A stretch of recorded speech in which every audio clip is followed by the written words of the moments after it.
KWS sports কি এবার হয়ে নিতে পারবে, তাতে কিন্তু আমরা কিল দেখতে পারবো মোটামুটি ভালো কিল হয়ে গিয়েছে অলরেডি। 9টি এলিমিনেশন, আর যদি এই দুটো প্লেয়ারকে ডাউন করতে হয় তাহলে কিন্তু 11 এলিমিনেশনের সাথে উইয়া কনফার্ম করতে পারবে KWS স্পোর্টস। নিনজা কি করবে? নিনজা কিন্তু এখন পর্যন্ত হোল্ড করেছে, ওয়েট করেছে, ওর সামনে কিন্তু আমরা এনিমি দেখতে পাবো। দেখা যাচ্ছে নিনজা হয়তো, ও মাই গড, ডেঞ্জারে ব্যবহার করা হবে, নিনজাকে ডাউন করে ফিনিশ করে দেওয়া হবে। এবার হয়তো আমরা উইয়া দেখতে পাবো দুটো প্লেয়ারকে ডাউন করা হয়েছে, ডেঞ্জারটা বুইয়া ghost by KWS sports, congratulation.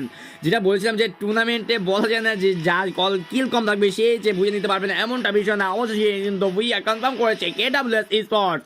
Congratulation বড়, কংগ্রাচুলেশন, খুবই ভালো ছিল এই ম্যাচটি।